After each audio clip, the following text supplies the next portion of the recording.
कहानी प्रेरणा के बारे में है।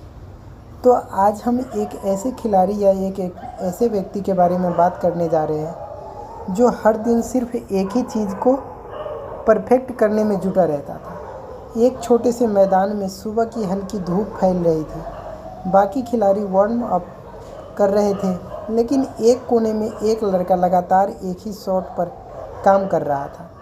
क्या आप जानना चाहते हैं कि वो लड़का कौन था? वही ड्राइव, वही स्टॉम्प, वही फोकस बार बार बिना थके कोशिशें करता जा रहा था। तभी एक कोच ने पूछा, तुम रोज़ एक ही शॉट पर इतना समय क्यों लगाते हो? लड़के ने मुस्कुराकर जवाब दिया, क्योंकि मैच में एक ही सही शॉट पूरे खेल को बदल सकता है।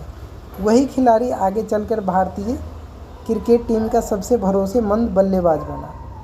लोग उसे उसकी कवर ड्राइव, टाइमिंग और लगातार रन बनाने की क्षमता के लिए जानते हैं, लेकिन कम लोग जानते हैं कि उसकी सबसे बड़ी ताकत उसकी आदत थी। हर दिन घंटों तक एक ही शॉट को परफेक्ट करना। सुबह से लेकर शाम तक वह कभी भी फुटवर्क सुधारता, तो कभी बैट का एंगल, तो कभी गेंद की लाइन के हिसाब से अपने बॉडी पोजीशन को सुधारता। 6 घंटे सिर्फ अभ्यास, और उसमें से भी कई बार एक ही शॉट को बार बार दोहराना।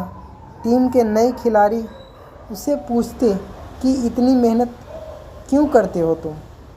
पहले से ही तुम बेहतरीन हो। वह शांत होकर के कहता, बेहतरीन होना मंजिल नहीं है, उसे बनाए रखना असली मंजिल है। धीरे धीरे उसकी यह आदत उसकी पहचान बन गई। लगातार मेहनत और अनुशासन को एकाग्रता और उसकी पहचान बन गई। और अब बड़े मैच आए तो वह शॉट जो उसने हजारों बार खेला था, सबसे मुश्किल पल में भी वो आसान लगने लगा था। जब कोई काम को हम बार बार कर लेते हैं तो मुश्किल वक्त में भी वो हमको आसान लगने लगता है। तो ये काम, अगर एक कोई सा भी काम हो, कितना से कितना भी मुश्किल से मुश्किल बड़ा काम हो, अगर उस काम को हम बार बार दोहरा लेते हैं तो हमको वो मुश्किल समय में भी आसान लगने लगता है, आसान काम बन जाता है। तो यही सक्सेस की थ्योरी यही है। अगर एक चीज़ को हम बार बार कर लेते हैं, अपने अंदर आदत डाल लेते हैं, तो वो हमरा एक आदत हो जाता है। उसको फिर हम कभी छोड़ते नहीं है, किसी काम को करना छोड़ते नहीं है, तो वो हमको एक दिन ऊंचाइयों के शिखर पे ले जाता है। यही बात हम लोगों को ध्यान में रखना है। धन्यवाद।